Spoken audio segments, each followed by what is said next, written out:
नमस्कार दोस्तों, स्वागत है आपका फिर से जेडएक्स न्यूज़ में। एक बार फिर से देश और दुनिया की हर छोटी से लेकर बड़ी खबर लेकर हम हाजिर हुए हैं। आज की इस वीडियो में हम आपको बताएंगे भारत सहित तुर्की से जो बड़ी खबरें निकल कर आ रही हैं, रशिया और इसी के साथ ही अमेरिका से जो बड़ी खबर निकल कर आई है उसके बारे में आज हम चर्चा करेंगे। और इसी के साथ ही चैनल पर नहीं है तो चैनल को जल्दी से सब्सक्राइब करें। तो शुरू करते हैं आज की सबसे बड़ी खबर जो यूरोपियन यूनियन से निकल कर आ रही है। यूरोपियन यूनियन ने आज रशियन इंटेलिजेंस, नॉर्थ कोरिया और चाइनीज फर्म के ऊपर सैंक्शंस लगा दिए हैं साइबर अटैक करने के कारण।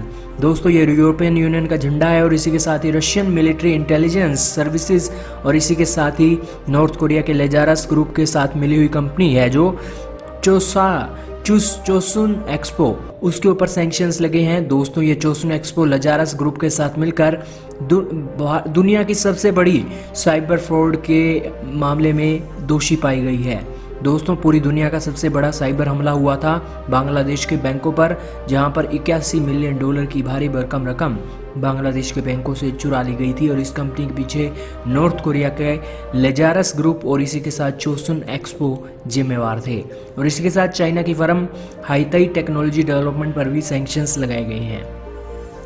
आपकी जानकारी के लिए बताएं कि चाइना की फर्में बहुत सी हैं। आज यूरोपियन यूनियन में बहुत सा काम काज आज चाइना की फर्में संभाल रही हैं, जिसके चलते चाइना के ऊपर सैंक्शंस लगना बहुत ज़रूरी है, क्योंकि चीन की कंपनियां आज हैकिंग करने के लिए ही सस्ते दामों पर प्रोजेक्ट लेती हैं। चलते हैं अगली बड़ी खबर पर। यह खबर जुड़ी है डोनाल्ड ट्रंप से।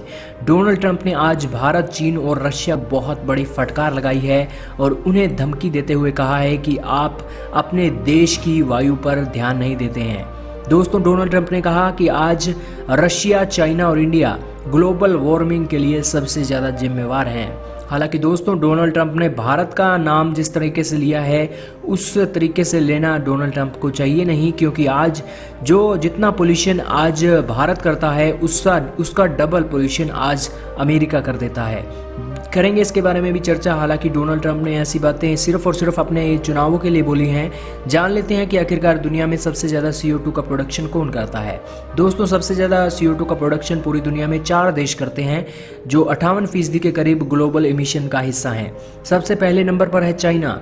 27% दुनिया में जितना भी CO2 का प्रोडक्शन होता है, पोल्यूशन होता है, उसका हिस्सा 27% चाइना के पास है।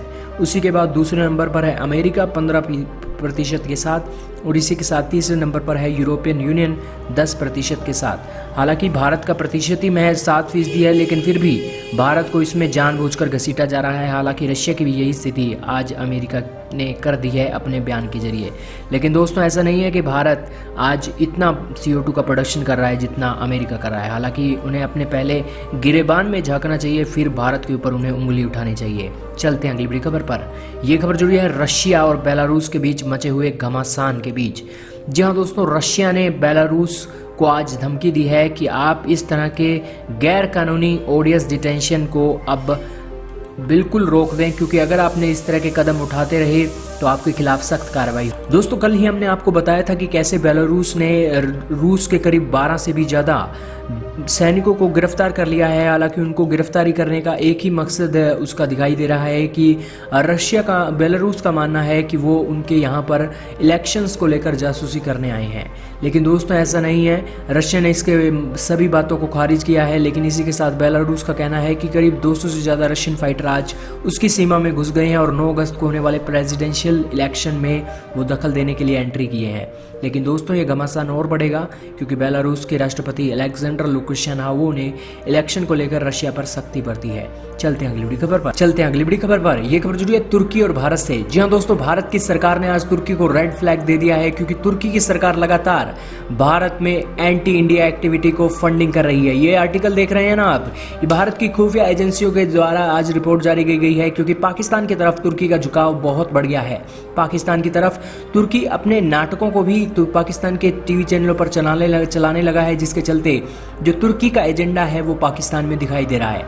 हालांकि तुर्की खलीफा बनने के कारण आज भारत को एंटी इंडिया फंडिंग कर रहा है, और इसी के चलते जो एक भारत विरोधी जितने भी एक ग्रुप हैं उनको आज तुर्की और इमरान खान की फंडिंग मिल रही है। और इसी के चलते भारत की सरकार ने अब रेड अलर्ट जारी कर दिया है और तुर्की को रेड फ्लैग दिखा दिया है। चलते हैं अगली बड़ी खबर पर। यह खबर जो तुर्की से रशियन टूरिस्ट अब बुकिंग कर रहे हैं तुर्की में अपने हॉलीडे मनाने के लिए।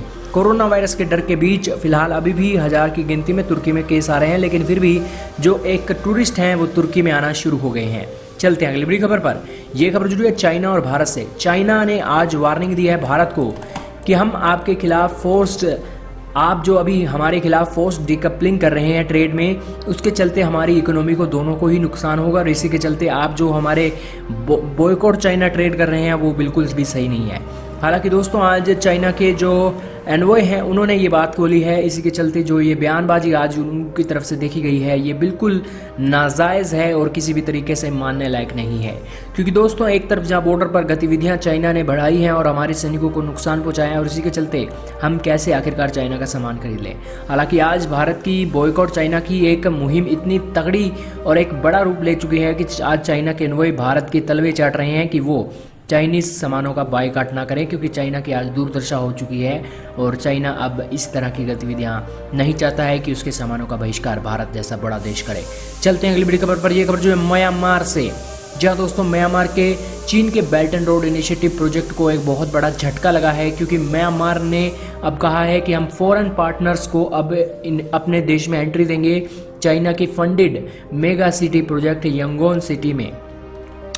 दोस्तों यंगोन सिटी म्यांमार की ये एक ऐसी सिटी है म्यांमार की जहां पर चीन ने अपना भारी भरकम फंडिंग और निवेश कर रखा है, और इसी निवेश के चलते अब म्यांमार कह रहा है कि चाइना एक इकलौता ही देश है जहां पर इसे ज़्यादा फंडिंग मिल रही है। इसी के चलते हम दुनिया के दूसरे देशों को भी इसमें शामिल करेंगे ताकि जो फंडिंग है वो एक देश के साथ ज़्यादा ना हो जाए और कर्जा जो है वो अलग अलग देशों में बढ़ जाए, ताकि हमें उसे चुकाने में आसानी हो। लेकिन दोस्तों आज जिस तरह से चीन का दबदबा म्यांमार में बढ़ रहा है, म्यांमार के विरोधी ग्रुप हैं, आतंकवादी ग्रुप हैं, उनको भी चाइनीज सरकार आज फंडिंग कर रही है, जिसके चलते म्यांमार अब बिल्कुल चाइना विरोधी हो चुका है। और इसी के चलते चाइना की फंडेड सिटी यंगोन सिटी पर उसने अपना ये बड़ा ऐलान किया है। चलते हैं अगली बड़ी खबर पर। यह खबर जो है चाइना और अमेरिका का घमासान साउथ चाइना सी में जो हुआ है, उसी के चलते ये खबर निकल कर आई है चाइना ने अपने long range bomber plane South China Sea में उतार दिए हैं ताकि वो अमेरिका को यहाँ से खदेड़ सके। हालांकि वो ये नहीं जानता कि चाइना आज इतना गुस्से में है, अमेरिका आज इतने गुस्से में है कि वो साउथ चाइना सी में इस तरह की चाइना की इस करतूत पर अपने भी बॉम्बर उतार सकता है। हालांकि चाइना ने जो आज बॉम्बर उतारे हैं उसमें S-6G और S-6 के बॉम्बर शामिल हैं। ये हैं कुछ तस्वीरें चाइना के बॉम्बर की। हालांकि ये बॉम्बर आज जो रशिया के बॉम्बर हैं उससे काफ़ी मिलता जुलता है। और इसी के साथ ये हैं कुछ तस्वीरें जो आप देख रहे हैं कंप्यूटर स्क्रीन पर। वहीं दोस्तों विराम देते हैं आज की इन सबसे बड़ी खबरों को। उम्मीद है आपको आज एक बेहतरीन जानकारी मिल गई होगी। वीडियो आपको कैसी लगी लाइक और कमेंट करके जो बताइएगा। इस वीडियो में सिर्फ इतना ही था।